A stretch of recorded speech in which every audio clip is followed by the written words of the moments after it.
Tonight we tread where flowers wither and bloom, in the twilight realm of Persephone's doom. She is the queen of spring, yet dark as night, a bloom in the sun, a ghost in the light. Her tale is woven with petals and bones, where seeds are sown on ancient stones. So gather close, let the shadows creep, as we wonder where the living meet sleep. The veil is thin and the story is deep. It's time to wake what dares to sleep. Ooh, hello, everybody. Hello. It's Alyssa. And Heather. Yay. I Sorry about was it two weeks or 1 week? There's a lot. We're just giving a fair warning here. We're going to try to do some batch filming, but there's no promises. I've got a move coming up. You've got a lot going on. I think things will really settle once you get moved. I think so. And then we can finally do some Sunday recording, get some batch filming going. Yes, we need that. I'm sorry, guys. For people that do stay faithful and listen to us, it has just been crazy time for us, for sure. But we're, life is life, and sure is. That's what it's all about. Life is life. But I'm exciting. Your move is coming up. I know. I'm so excited. It's what day is it? Is it the 22nd today? 23rd. So I think there's less than 20 days till I move. I'm excited. Yeah. So I'm excited because you're going to be 5 minutes from me. Literally. I'm so excited. Yes. I can't even tell you. And then we again, that does help our pod because then we can do some batch recording. Yep. So we have some things in the vault we can pull in. Working out. Oh, I'm so excited. Freaking excited for that because I know that you'll challenge me. Yep. I'll put challenges in. We might hurt each other, because I don't feel like either one of us will back down. No. We'll be let's do it! That's where our Sagittarius selves come in. Yeah. And we think we can do anything. And we will, but we might hurt ourselves along the way. I've been off of real self-care, not self-care, but just kind of you're never too old to get a routine or things like that. I've been kind of following this woman on TikTok, and I don't remember her name. I'll have to send it to you, but she's really good about setting up this I don't know, a schedule when it comes to cleaning. I love that. And so she gets everything done before her first cup of coffee. And so that way it's all done. It's all done. But how she does it just makes sense. There's a couple things that I really, really liked was she said, open all your, your blinds. Yeah. Have all your windows open. If it's nice outside, open them up. Have the fresh air coming in. The other thing she was saying is never take a day off from laundry because it never becomes overwhelming. Very true. It's just she goes, at most, sometimes you actually have a day where you don't have anything because you don't have enough for a load. Mm-hmm. She goes, but it's you just have a load that you have to get instead of I have a whole laundry room full of laundry, the other thing was, she says, always make your bed. Yep. And it's funny because I've never been for me, I'm it's a bed, I'll get in there, but I've been doing that this week and I really, how it makes your space feel so pulled together is just everything. Yep. So I don't know. I'll send her to you. Yeah, she's really good. Her ideas were very attainable. I haven't felt overwhelmed. I've actually felt really, I have kids and everything else, but it hasn't felt overwhelming. I've kept Ben's room clean. Yep. It's just a pickup. You get everything done. You don't realize how quickly things get done. Yeah. That's you amazing. Don't. And how quickly it can get out of hand, but you don't realize how quickly things can be done. 100%. Making a bed, less than a minute, I have it made. And it does so much for your mental health. It does. And it's not just the fact of looking at it and it looking nice, but also I've always heard that's one thing you've accomplished already. That you can check off. And you're okay, I already did something. That's amazing. That's what they're saying. She's saying before that cup of coffee, you've checked off, clean your house. It's done. Yes. And then she's some things you can leave Saturdays, she always does all her towels. So she'll have her towels that she's been using and she says, don't, you hang up. You know how you have your towels hung up? She's then I'll take it. Sometimes every other week she'll does she cleans all of her bedding. So she has these bigger things that she does, but I love the little things. So I've been doing that. It's been really nice. It's really been with everything in my life, kind of how it's been, it's really pulled my sense of center. Absolutely. And my little Virgo rising, it just feeds her soul so well. It feeds her soul. I love it. And I went to see Bella, my waxing threading lady, and we were totally she's a Virgo. Oh, and I'm a Virgo rising. And so me and her were just like, like talking the whole time. She's all down there waxing, Brazilian waxing me. By the way, I'm obsessed. Not that sounds weird. Like, I know what you mean. So it didn't hurt at all this time. Oh my God. Not at all. That's crazy. Is this your second time? Yeah. Okay. So it's just the first time. First time, awful. Get through that. Okay. Second time, nothing. Wow. That's crazy. And she said that it's literally like getting laser because pretty soon your hair becomes less and less and less and less. I heard it always makes it like thin feeling very, too. Yes. Like, yeah. Like very fine, she said. Yeah. And then it's less and less and less. That's and less. So cool. And so it was like nothing this time. I was really prepping myself because first time. Like, I don't know if I can do this. So the bikini, nothing. Like when she did the bikini, when my first time, nothing. When it was near the apex area, I was like, oh, like it was like, oh my God. She had to put more wax because it like hardened because I couldn't. I was like, I can't, because I had to like breathe through it, you know. But once it's done, it's done. But then I have to say this time was nothing. Okay. And I'm all, by the way, face threading, such an advocate. Okay. Because it actually brings blood to your skin and it takes care of wrinkles. What? There's so many things that's why they do it. Like there's so many things that face threading versus waxing does because it actually, the way it doesn't damage skin, it actually helps your skin. And Bella is opening up, she's going to be doing, which I'm going to be going there. She's opening up her own skin. Like she's going to be doing facials. She's amazing. She's from Turkey and she's literally amazing. And she asked me, she's like, come do crystal shopping with me because she wants to put crystals in her shop and all. Yeah, so like she's great. So because you're going to be down here, I'm just saying. Yeah, if you ever you should get yourself a good face threading. 100% want. That's like the long thingies. Yeah. Okay. Yeah, I've always been interested in that. But she like cleans, like she even does it under my eye, like all your fuzz. What? She just takes it off, and then it's all like soft and soft. Yes, it's so good. I've been doing what I know you. Well, it's not terrible, but I just shave my face. It actually hurts me. Really? Yeah, I got those little razors. Yeah, and it makes my skin like hurt for days. Oh my God. So I don't. Yeah, don't do that. I do face threading. Yeah. That's crazy. Yeah, I do that, but I like that for mainly because of the exfoliant. It's real good for you. It really is. Yeah, but I got it done professionally too, and it still hurt. I was like, something's weird. Yeah, like, my skin's like, no, thank you. What is happening here, Remy? But all right, guys, let's go ahead and get into our ongoing tales of the different demigods, gods, goddesses, titans, all the stuff, right? Things. Like just ongoing. Because you did Hades last time, I decided to take on Persephone. Plus, I really do love Persephone. She is the goddess of spring and the queen of the underworld. Love it. She's both those things. So I'm going to start off with a tale of Persephone and Hades. And it's a love that blossomed in shadows.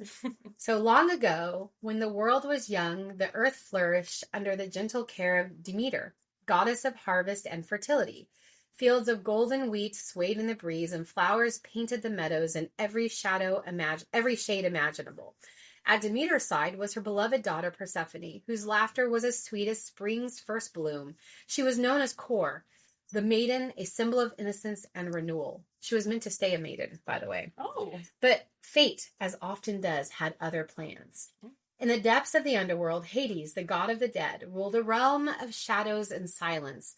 Though mighty, he was solitary, longing for companionship. One day, as he gazed upon the world above, his eyes fell upon Persephone. Struck by her beauty and grace, his heart longed, untouched by love, stirred. So he felt that little twinge of, you know. It is said that Hades approached Zeus, king of the gods and Persephone's father, seeking permission to make her his queen. Zeus, wary of defying his powerful brother, but knowing Demeter would never consent, gave a silent nod, and so Hades devised a plan. One fateful afternoon, as Persephone frolicked in the sunlit meadow, plucking wildflowers with her companions, she reached but for a particularly enchanting bloom, the narcissus. Oh. Yeah. Is that an actual flower? It is. Yeah, the narcissus. I never knew that. Yes. As she touched it, the earth trembled and split open. From the chasm emerged Hades in his dark chariot drawn by shadowy horses. Before Persephone could cry out, he seized her and descended into the kingdom below. The meadow grew still. Her companions searched frantically, but Persephone was gone. When Demeter learned of her daughter's disappearance, her grief was boundless. She wandered the earth, torch in hand, searching endlessly. Her sorrow cast a pall over the land, crops withered, flowers wilted, and famine spread. This once fertile earth became barren, and mortals cried out in despair. Meanwhile, in the underworld, Persephone was engulfed by sorrow. She longed for the sunlight, the breeze, her mother's embrace, yet at the same as time passed, she began to see another side of Hades. He was not merely the stern ruler of the dead, but a being of depth and loneliness. He showed her kindness, offering her the freedom to explore his realm, its shadow groves and shimmering rivers of souls. Slowly, Persephone found herself drawn to him, her heart softening. Hades, too, found himself transformed by love. He adorned Persephone with jewels that shimmered like the night sky and carved gardens in the underworld that mirrored the beauty of the world above. In this realm of shadows, Persephone's laughter returned, echoing through the caverns. Yet her heart remained tethered to the world above, to her mother's love. Desperate, Demeter's anguish reached Olympus. Mortals prayed to the gods, pleading for mercy. Zeus, moved by their plight and fearing the extinction of humanity, because that's how much Demeter... Wow. Because she took out crops, it was gone. Sent Hermes, the swift messenger, to retrieve Persephone from the underworld. When Hermes arrived, Persephone's joy was tampered by sorrow. She longed to see her mother, but felt a bond with Hades. Before she left, Hades offered her a parting gift, a pomegranate. Unbeknownst to her, consuming even a single seed of the underworld's fruit would bind her to it forever. Persephone ate 6 seeds. Oh boy. When she returned to the surface, Demeter's joy revived the earth. Flowers bloomed once more, and the fields grew abundant. But their reunion was bittersweet. Zeus, ever the mediator, declared that because Persephone had tasted the food of the underworld, she must return to Hades for 6 months each year, one for each seed consumed. Oh, man. Thus, the seasons were born. When Persephone ascends to the world above, brought by no other than Hecate, Demeter rejoices, and the spring and summer bring life and warmth.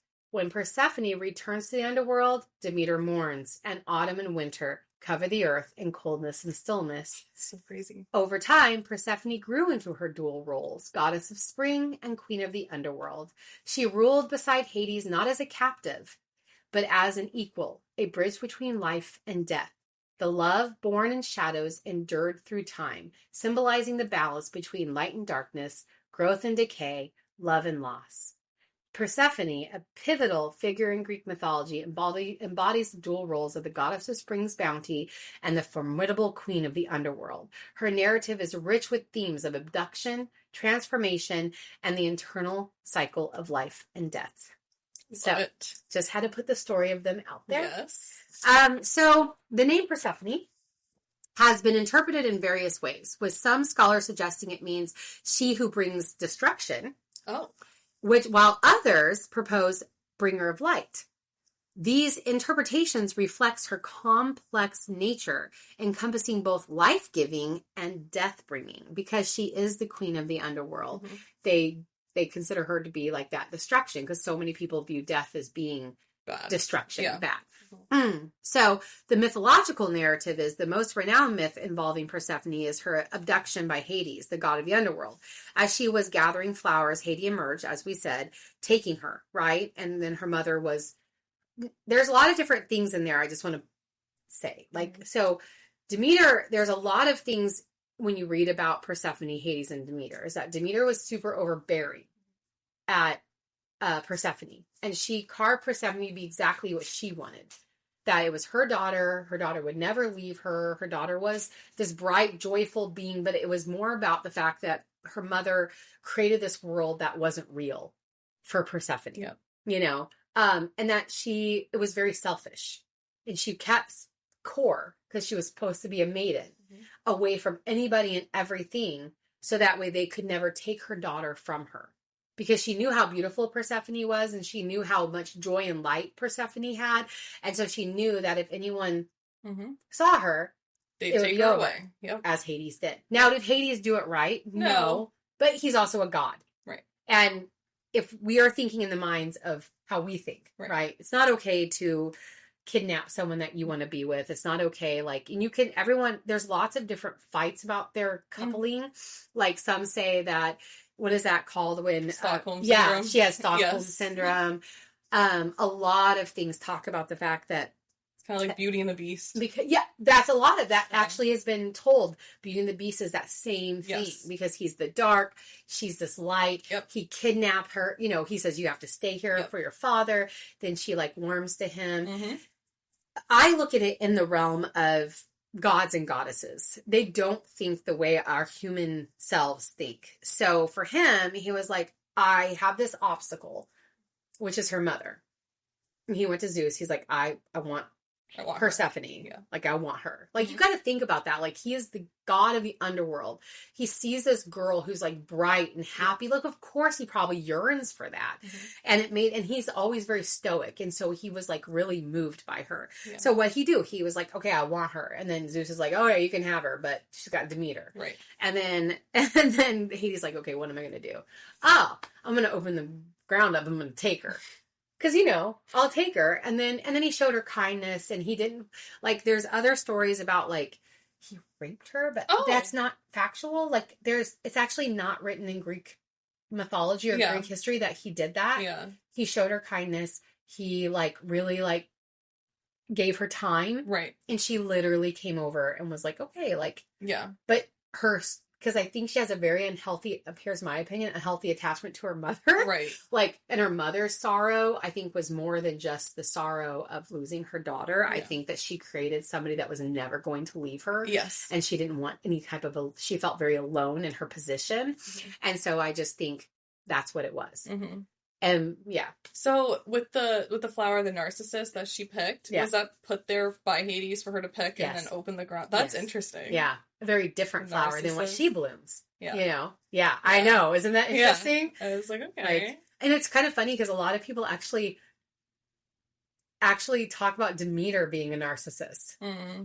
Which is interesting. So you're saying you're going to cover her eventually, right? Yeah. Because she's an interesting character. Yeah. She's very interesting.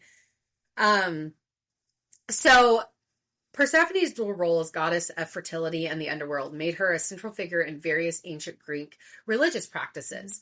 She was worshipped alongside Demeter in the Eleusinian mysteries, rites that promised initiates a more favorable afterlife. So basically, these mysteries were closely guarded and held significance important in ancient Greek society. Didn't quite understand that. Mm-hmm. In classical art, Persephone is often portrayed as a stately woman holding symbols like a torch of sheaves of grain, reflecting her association with agriculture and the underworld. Scenes of her abduction by Hades were common motifs, symbolizing the intertwinings of life and death. Persephone's myth continues to inspire contemporary culture. They have a Netflix series called Chaos, released in August of 2024. So it's KAOS, offers a modern retelling of Greek myths, featuring Persephone as a significant character, portrayed by Reiki Iola. This adaptation explores her role in the underworld and her relationships with other deities, blending with ancient narratives with modern themes. So I'm going to start watching that show. That sounds cool. Persephone's enduring legacy in mythology and art underscores her significance as a symbol of life's cyclical nature, embodying themes of, again, we have life and death for her. She's very much dark and light, life and death. So with Roman mythology, she is called Prospina. In Roman tradition, Persephone is known as Proserpina. Her story mirrors the Greek myth detailing her abduction by Pluto, Hades, and the subsequent grief of her mother, Circe's, Demeter. This myth was integral to Roman religious practices, symbolizing the seasonal cycles of growth and decay. Proserpina's cult was closely associated with that of Circe's, emphasizing agricultural fertility and the mysteries of life and death. How did I never know that they were within both Greek and Roman, and they were the same people but had different names? Yeah. I never, but it gets more. So you're gonna, So then in Romans, they're called the Etruscans, and they predecessors to the Romans in Italy worshipped Persephone as the queen of the underworld. So she had a different name, but she was the same thing. Okay. Parallel. I can't think. Paralleled. Yeah, the Greek Persephone. She was consort of Hades, which his name was Eta in this one, and played a similar role in overseeing the realm of the dead. The Etruscan depiction underscores the widespread nature of the goddess archetype in the ancient Mediterranean culture. So she was in that culture. Norse mythology, she was Hel. Oh. In Norse mythology, the goddess Hel presides over the underworld, a realm also named Hel, the daughter of the trickster god Loki, and the giantess Angrboda. Hel's dominion is a place where many souls reside after death. While she shares the role of the underworld ruler with Persephone, Hel's mythology locks the theme of abduction and cyclical nature found in the Greek narrative. She embodies a more static representation of... she doesn't have the cyclical in that one. She's more static of death's domain, but she has the same story of abduction, all of those things, but instead she stayed in the underworld. She didn't do She never came cyclical. Okay. Yeah. Japanese mythology, she is called Izanami. The Shinto tradition of Japan tells us Izanami, a primordial goddess who after dying becomes the deity of the underworld, or Yomi. Her husband, Izanagi, attempts to retrieve her, but upon seeing her decaying form, he flees, and Izanami vows to take lives each day as a result. The tale shares the motif of the journey of the underworld and the irrevocable nature of death, resonating with the themes present in Persephone's story. So these are where that kind of all comes into play. Across these cultures, the narratives of goddesses associated with the underworld often explore duality of roles. Many of these deities embody aspects of both life and death, overseeing fertility and then also the afterlife.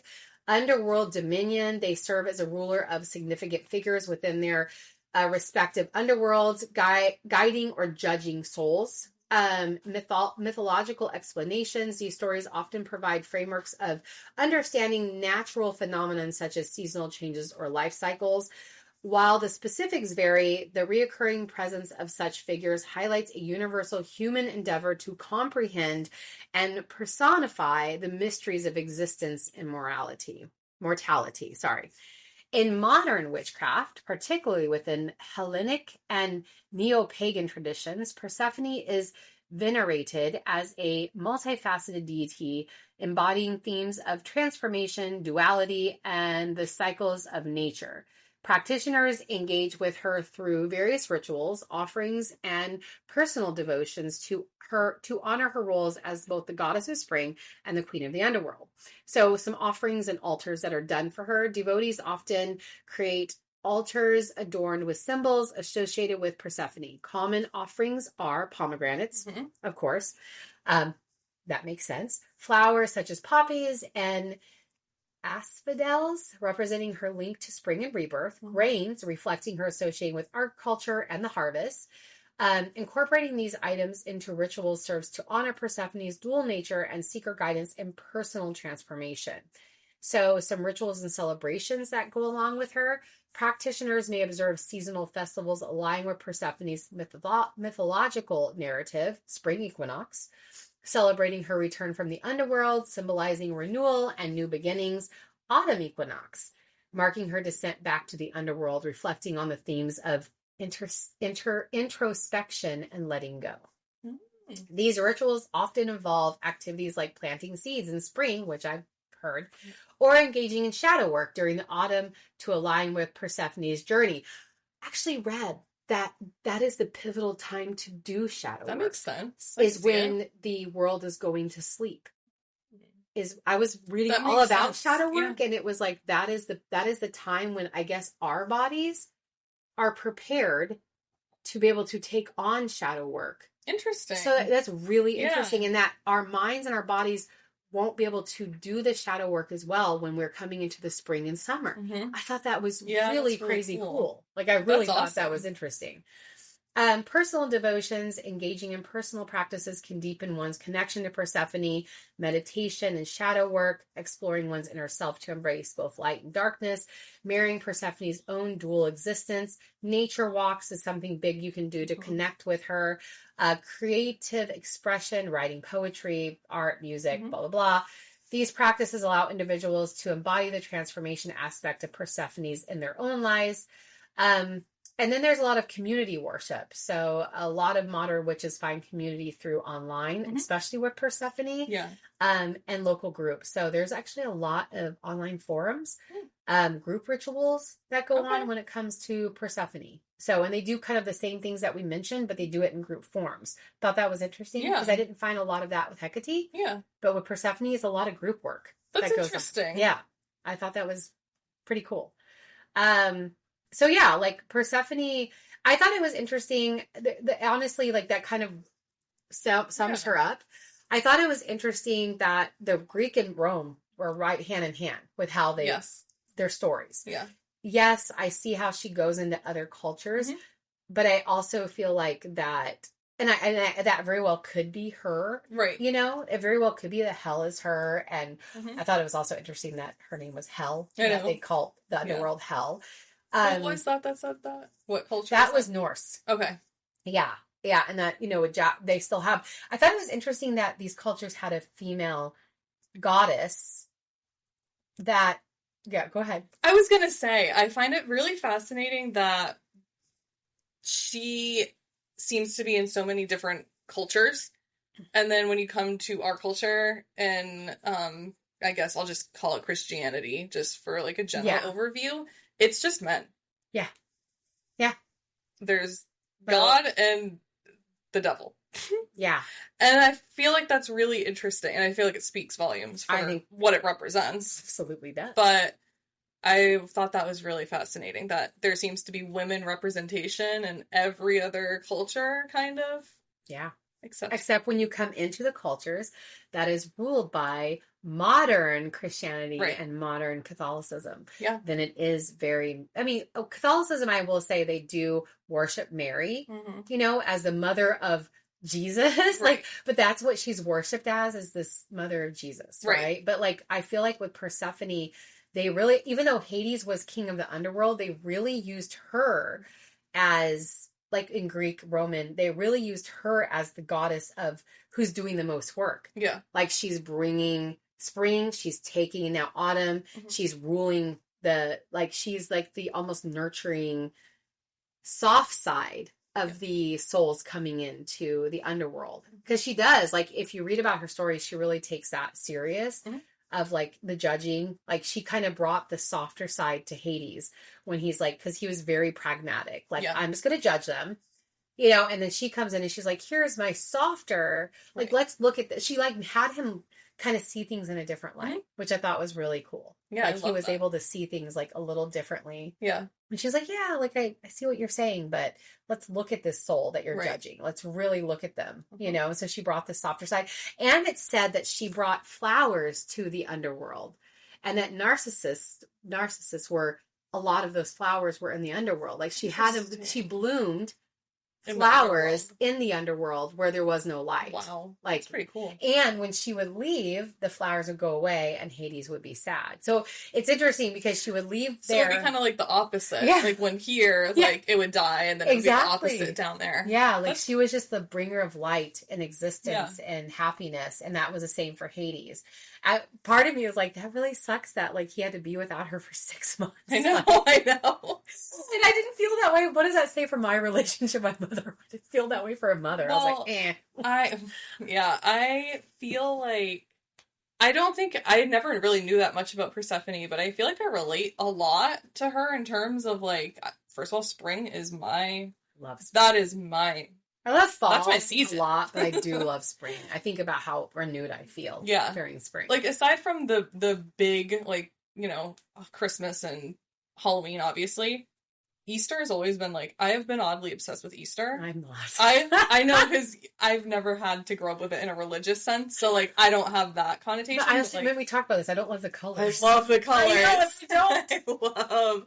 I have such a weird like duality with mine, and I feel like that's where I really relate to. Like I love the dark, like black, maroon, like that kind of vibe, but then like when I feel like having color, it's gonna be a pastel. Like, I love a pastel moment. No.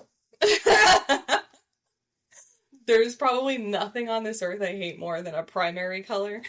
I don't like primary colors either, though. I do not vibe with a primary color. I like moody colors. Yes. I don't like primary colors. Ew. No. That's like 90s. And I like 90s, but not that. But I love a moody. You see my bedroom. Yeah. I love a moody. Yes. Like, it's my favorite. Yeah. I don't That's your earth. That's your earth. It must Virgo, like, ascending. Because I'm like, ugh, with pastel colors, I'm like, ugh, and I want to run. But I love spring. I love, like, the earthy tones, too, though. I know. I don't know why I'm talking about colors now, but I need to just stop. But yeah, I feel like I never really knew that much about Persephone, and I feel like I vibe with her a lot. I've told you before, and I know you're like doing a lot of reading and stuff. Yeah. Please go on to what you can even get them in books. Get Lore Olympus.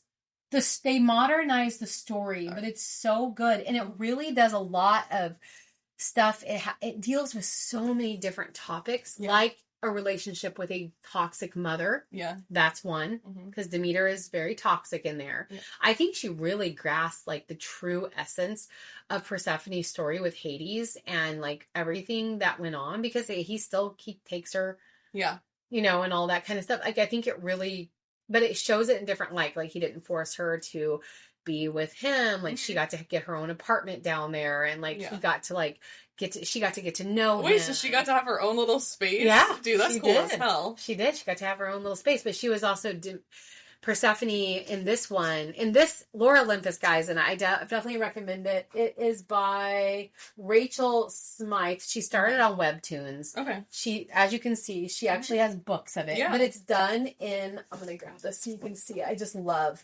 her stuff. Oh my god. But it's done. Oh my god. Yeah. That's so it's done cool. in, that's Persephone, but it's done in, and it's really funny because like when she's in love, her hair grows, or when she's like, and then it goes short, like she like has all these different, but the artwork is amazing. This woman has, so cool. She did the story. How she does the story of them is so good. That's amazing. That I recommend reading it. That's I really so do. Cool. I love the artwork. I know. And I have 3 volumes. You're more than welcome to take and read. Oh my god, that's so cool. But I have 3 volumes, but there's so many more. But it's all Webtoons as well. Okay. So I recommend getting it and reading it, because how she tells. But also in the same one, I'm just going to go off. She really touches on rape. She touches on, trigger warning, guys, but she touches on abuse. She touches on parental abuse. She touches on narcissistic parents. She touches on, the way she touches on when you meet someone who's so emotionally, like the way she writes Hades, every woman should read that and go find you a man that is like how she writes him, because there is definitely men out there that'll like that. And how she represents Hades is like the most emotionally mature man, who is how all men should strive to be.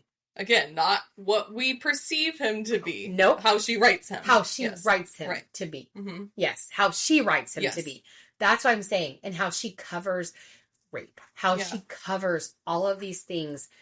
This girl has obviously done a lot of work in her life. That's how I get it. Like, she's done a lot of, like, I think she's been through, So I recognize, I don't know what I'm saying. I recommend these books. Yeah. I recommend this. It is so, so good. But it also tells a story. You really get to know what is wrong with me today? Zeus, who's very narcissistic. Yes. You get to know Hermes. She has all these different, Hecate. You get to have all these That's spins. Cool as well. Okay. Yeah, I'm definitely going to have to read those. Yeah. She's supposed to. There's talks about it becoming a Netflix show. Oh my god. That would be amazing. With her writing, I couldn't even. So, oh my god. That's the story of Persephone, the goddess of spring. I love it. The queen of the underworld, who is the bringer of life, and then the taker of life. Back down to the underworld with her. So, She's pretty cool. I like her dual existence. So cool. Yeah. I love that. I feel like I think of it, like, I know people are saying, like, referring to her as, like, the taker of life, but, like, I kind of feel the opposite about her. Anywhere she goes, I mean, of course, like, Hades is in charge of the Underworld. That's not necessarily her field. But anytime she goes down, I know she's, like, kind of assisting him, but she goes down there and brings life, as in flowers. She does. Then when she's not up above, everything dies. Yeah. So, like, to me, she's the bringer. She is the bringer of light. You know? And I will say, like, if you really read into her story, Hades valued her and took, like you said, you saw in the telling of her, he did not rule over her. She ruled next to him as equals. Like, he recognized her as being an equal to who he is. This god in the underworld. Like, Zeus did not rule that way. Zeus was like, I'm all powerful, blah, blah, blah, blah, blah, you know? Like, Hades absolutely valued the introspection, everything that Persephone brought, he valued it, and he listened to her, and he ruled equally with her. I just think that's so pivotal. It is. And it's kind of how she writes. She brings that aspect of Hades. Do I think it was okay, again, for him to kidnap her? No. It's still a god and goddess story. It's a very vast, different... It's not something a human should be like, oh, I'm going to... No. That's not okay. Not at all. But in a god's telling... It's how they kind of did their life. Yeah. So. Yeah. I love it. Yeah. I think that's cool. I think I'm going to do Demeter next. I was thinking of doing Dionysus too, but I'm going to do that later. I'm going to do... Am I saying that right? Dionysus? Dionysus, right? It's Dionysus, okay. Yeah, I'll do Demeter for the next one. Again, I'm leaving Zeus till the very end. Yeah. I eventually am going to get Zeus. I think I said this in the last one, but I'm really interested to do more research on Poseidon.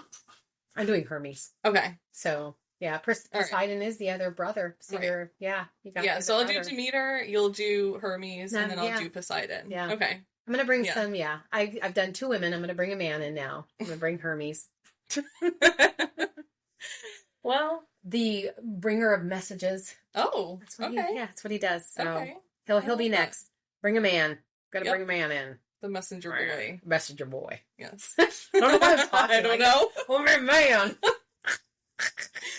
Oh my god. Oh, real fast before I go, I have my Jared's catching this. He has so many jumping spiders near him. Oh god. And I already have. No, I'm so excited. Wait, are those the cute little ones? Yes. That have the little face?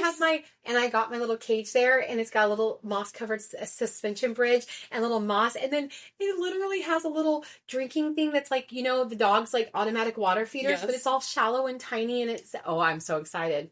I'm so excited. So I have my cage all prepared, and then he's getting me a little male, because the males are the most fun. You know that I have to do a little PSA. God.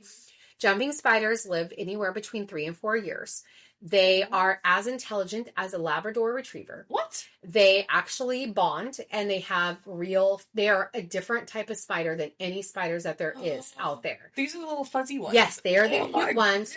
But they feel quote unquote love. I say quote unquote because they become bonded with the person they interact more with. Like, so if you're feeding them things like that, when you see them on the screen with their people, where they're on their finger, they're putting their little legs up, they're actually asking to connect. Oh, and it is, God. But they are literally as intelligent as a Labrador Retriever. Not me wanting a jumping spider. Oh, I watch them. I'm so excited. And the people are like, so they live in they love their little spaces. They don't need a lot of space. Mine has a little walnut, and it's got a little heart carved out because they like little hiding holes. So it's going to sleep in the little walnut at the top. Oh my God. Yeah. I'm so excited. Can't even tell you. Oh my God. I tell you. When do you get him? So he caught me one. Well, he's caught me 2 so far. It was a little sad story. I told him, don't do that again. Like, one, he accidentally left at work, and then it died. Oh, and it made, because they have to have water, and they need to have it made me very upset. But the second one he caught in a Starbucks cup, but it has a little hole at the top. So he put through, and I was like, so now he's got my cage. So as soon as he catches one, I'll put it in there, and he's catching me a tinier one because that means it's new, and it will be able to bond. And so all they're that really little. If they can fit through a little Starbucks sippy. Well, especially when they're babies. They get a little bigger. But they're not they get maybe like this. They're not big. Oh my God. But I'm so excited. And then eventually I want to get a female one because then the male dances. Oh my God. But they also don't need to be together. They don't want to be together. They're very solitary as far as like spiders go. But they will. They'll be over there like doing their little dance. Showing off. Yeah. Peacocking. Yeah, peacocking. Yeah. I'm so excited. My God. You should go do. I'm telling you, you should do research. I'm going to. When I saw these spiders interacting with their people, I was like, I need to figure more out about, and I started reading about them, and I'm like, oh. I've seen the one that's on TikTok that's like they're so cute. Yes. But like I didn't ever like know all of that. Yeah. About them. I'm telling you, as I go in, and I'm gonna be the weirdo witch who like saves all creatures. As I start reading about like quote unquote bugs, not quote unquote, but bugs, you know, understanding like what they do, like, and except for wasps literally have no reason to be here. There's no reason at all. There's not. Like as I read, they have no purpose. I know. So it's like I feel like it's a weird thing nature did, where it was like a mutation that popped them up. But like bees, it's like oh shit, reading about different things makes me value nature so much more. Sure. Back to wasps really quick. Don't they like literally kill bees? Yeah. Take over their hives. Yeah. Yep. They do. There's no point or reason for a wasp, nature-wise. Are they the same as yellow jackets and hornets? Are they all the same? They're all the same. There's no point of them. You can kill them. I know. There's no point. No. I feel like there is a mutation there or something that happened in nature that created them. But bees are so pivotal. Lovely. Like you can see the difference. Like obviously you can see the difference in what they look like. But even the way they act. Yes. And they're so smart that they will not they will not create in their same hive. They travel miles to other hives to make different babies. Yeah. They will not do they won't inbred. Right. They're so that's like, cool. come on. Yeah. That's really cool. We as people don't do that. Like come on. Like that's freaking amazing that they will travel far to breed. So they breed in each other's different hives. I love that. I love bees. You know how much I love bees. Are really cool. Bees are if I could own a bee, I won't. You can just see even the way they fly around. Like, they're just so sweet. You know and then the hornets are just like... Yeah. Like, that's just the only way I can, Did you know that the fat-bottomed honeybee, you know, the really droopy one, they're solitary. They're not, they are solitary bees. They don't have hives. They are just there. Their whole role is to cross-pollinate. Oh. And they are like the puppies of the bee world. Oh, my God. So their little fat bottoms are made to pick up they pollinate. That is their point. That's what they do. And they go to sleep in flowers. They literally do. They go to sleep in flowers. That's where they sleep. And then they just go around pollinating. So the little fat bottom ones, they don't go in hives. They're just solitary, cute little bees that are meant to cross-pollinate. They're so cute. I know. And then they sleep in flowers, and I want to cry. Speaking of crying, Howie the crab. I know.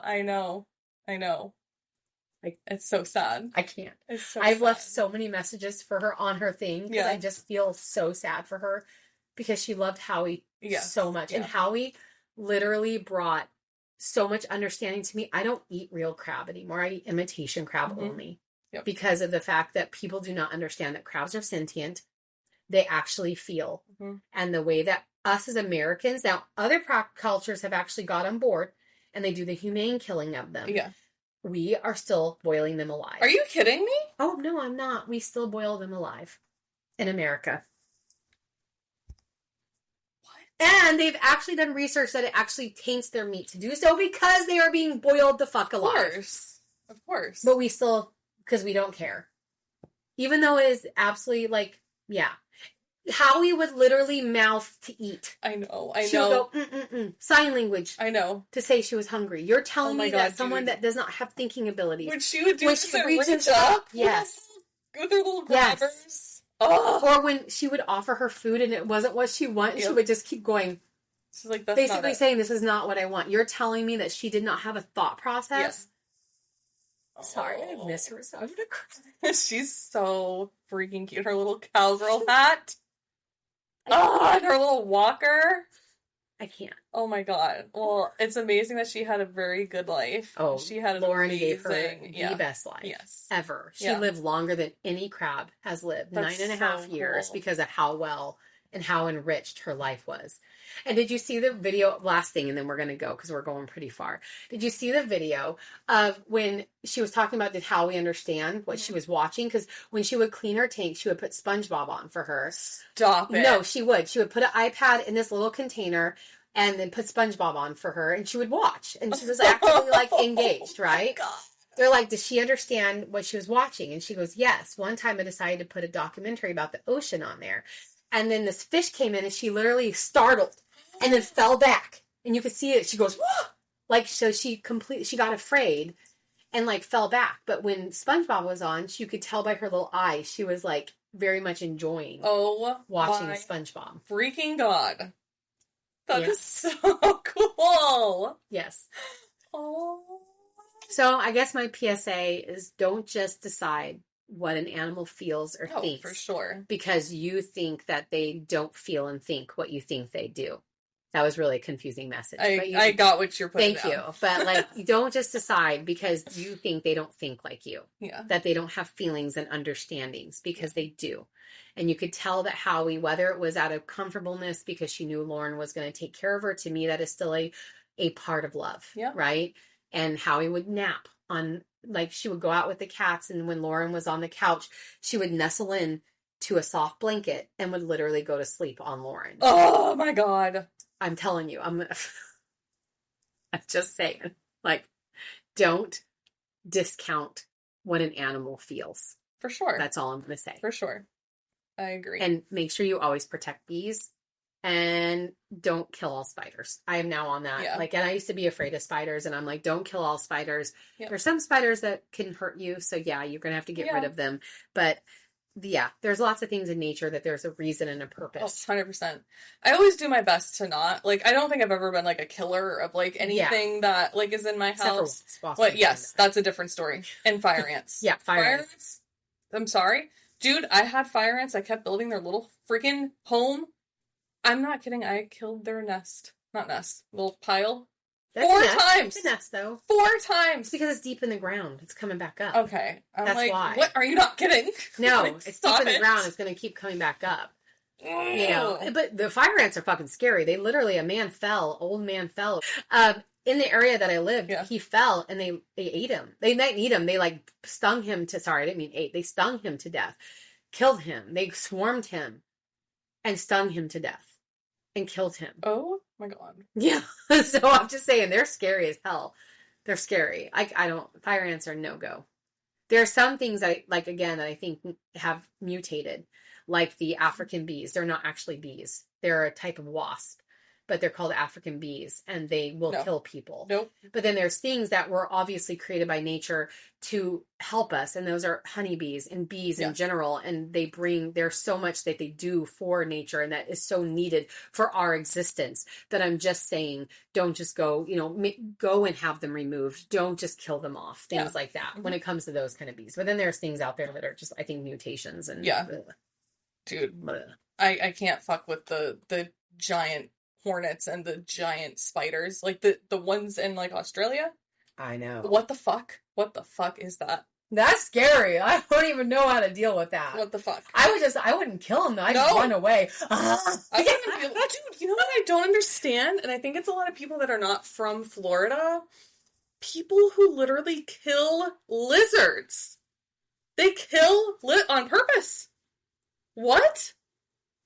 There was a dude who was, I don't remember where he was from. I worked with him. He worked in our office years ago. By the way, I was shaking my head. I realized I wasn't talking. I was just over here shaking my head. Like, years ago, he worked here. He was from up north, and he would gloat about killing lizards. And I'm like, what? Are you a psychopath? I said that really weird. Are you a psychopath? Are you a psychopath? Are you a psychopath? I lost my, ability to speak because I get so mad. But I'm like, what the fuck, dude? Like, who does that? I want to become an FBI agent just so I can go to a killer and be like, are you a psychopath? Like, what?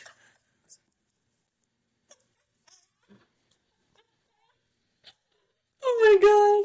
You're a killer. Still killer. This woman walks up and goes, what are you, like, you literally are like a psychopath or what?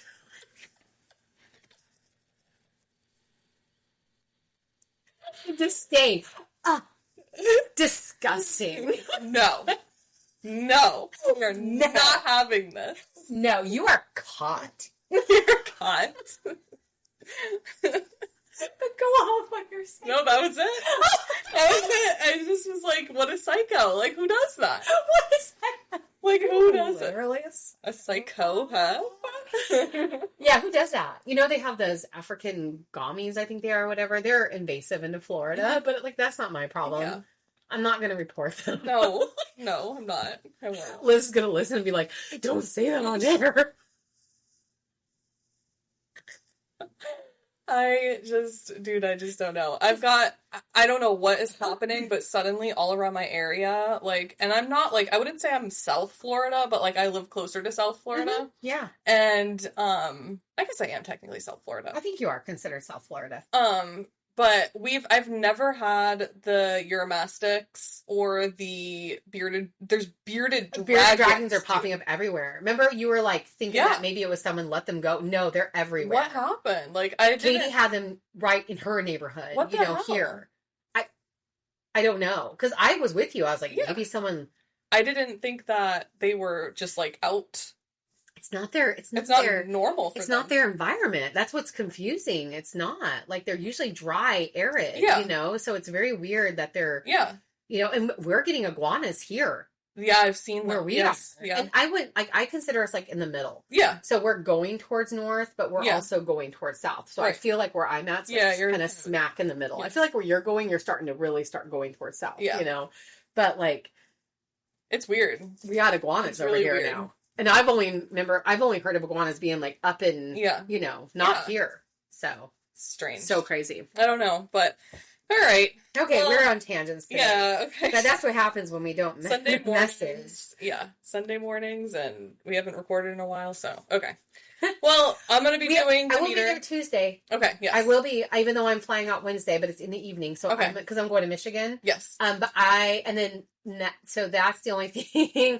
Then the next week, I won't be back till that Wednesday. So we'll figure out, but we will, I want to definitely record. So we'll be ahead one. Perfect. Because we're recording this week. Yes. So, okay. Okay. Well, thank you guys so much for listening.